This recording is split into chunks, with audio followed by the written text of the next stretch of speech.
یہ جی فلاں کمپنی میں پیسے تھے، وہاں سے ادھر چلے گئے، ادھر سے ادھر چلے گئے، پھر ادھر آ گئے، پھر ادھر کو بھیج دیے، پھر آگے چلے گئے، پھر پیچھے چلے گئے.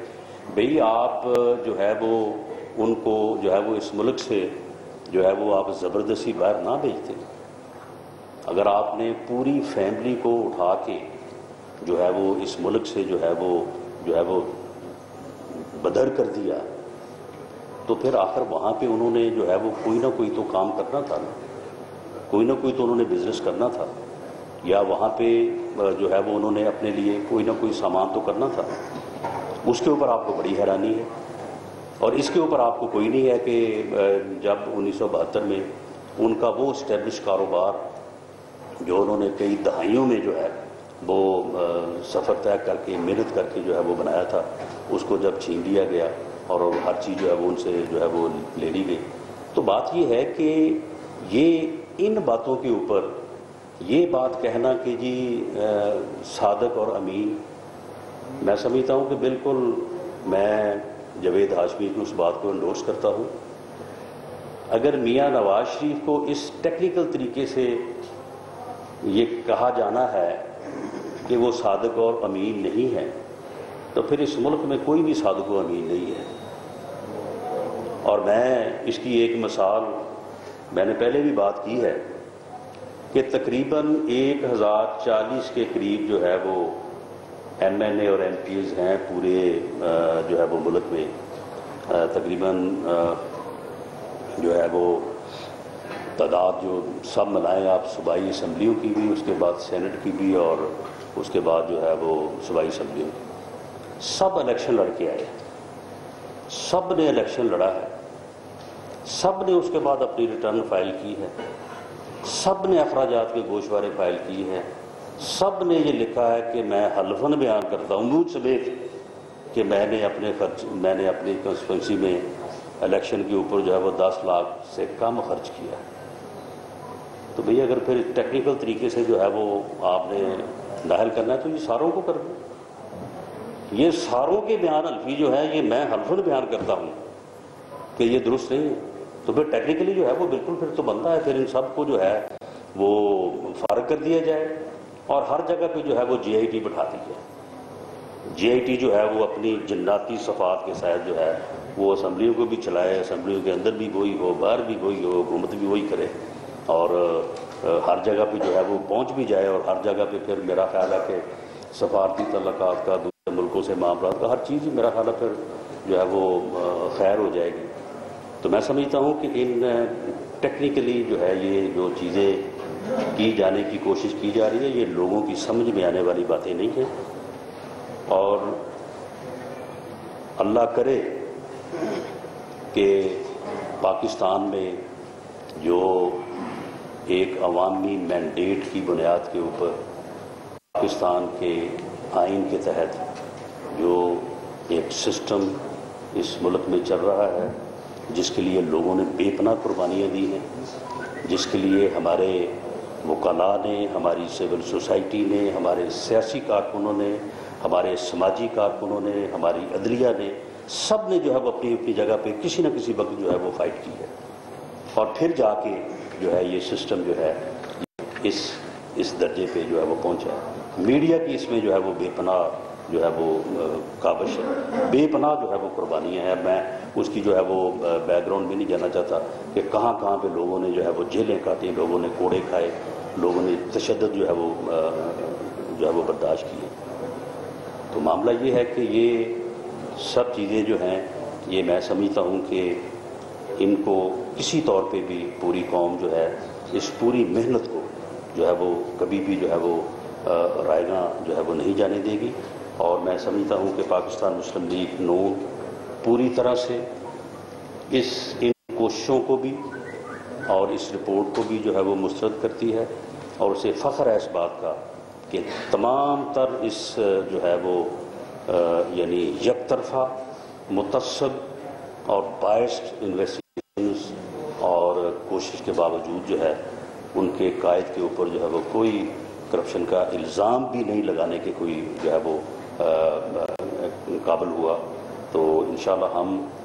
اس رپورٹ کو پوری طرح سے جو ہے وہ کنٹیسٹ کریں گے کورٹ میں بھی، اور ہاں یہ میں کہہ دوں کہ کیونکہ ہم پاکستان میں آئین اور قانون کی جو ہے وہ بالادستی کے لیے ہم نے ہمیشہ جدوجہد کی ہے. ہم آئین اور قانون کی بالادستی پہ اپنا ایمان رکھتے ہیں. ہم عدالت عدلیہ عدالت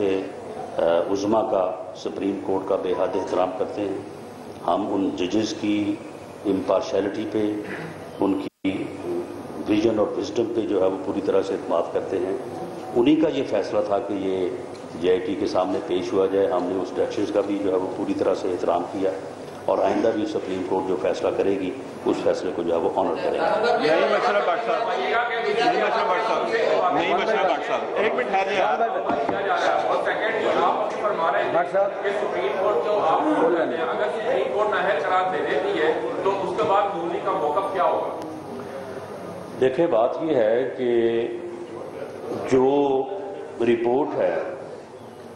اس رپورٹ کے میں تو انالیسز میں نہیں گیا.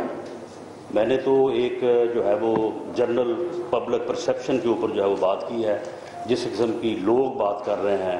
ہر گلی میں ہر محلے میں لوگ بات کر رہے ہیں کہ جے آئی ٹی جو ہے یہ کیا تھی, یہ کیسی تھی اور اس نے کیا کیا جو ہے وہ کام کیا ہے اور کس طرح سے کیا ہے. اس کے ہر اس موقف کو جو انہوں نے 3-4 موقف اپنائے اور پہلے اس کے اوپر بڑا شور اٹھا. وہ جی ایک آف شور کمپنی بھی نکل آئی ہے جی. اب اگر کل کو یہ ثابت ہو گیا کہ وہ جس کو آف شور کمپنی کہتے ہیں وہ آف شور کمپنی ہے ہی نہیں اور وہ جی وہ کیپلری فرونٹ جو ہے جی وہ تو 2007 میں شروع ہوا. اب اگر پتہ چل جائے کہ وہ 2004 سے شروع ہوا تھا اور اسی طرح سے جو ہے وہ دیکھیں جی وہ جسٹس ڈپارٹمنٹ میں تو اس کا ریکارڈ ہی نہیں ہے. وہ بھئی جب گواہ نے بیان دیا ہے کہ میں نے جو ہے وہ کیش میں ادائیگی کی ہے تو آپ ریکارڈ کہاں سے ڈھونڈتے رہے ہیں اسٹیٹ بینک سے. میں اس میں نہیں گر جاتا لیکن میں یہ کہتا ہوں کہ اس رپورٹ کو ہم پوری قوت سے چیلنج کریں گے اور سپریم کورٹ سے ہمیں پوری امید ہے کہ انشاءاللہ تعالی سپریم کورٹ اس ملک اس قوم کے ساتھ ہمارے ساتھ جو ہے وہ انصاف پہ مبنی جو ہے وہ فیصلہ کرے گا. تاہم وہ جو بھی فیصلہ کرے گا میں ابھی اگر میں کیوں جاؤں اور اپنے خلاف میں کیوں فرض کروں لیکن سپریم کورٹ جو فیصلہ کرے گا اس کو آنر کرے گا. جی نہیں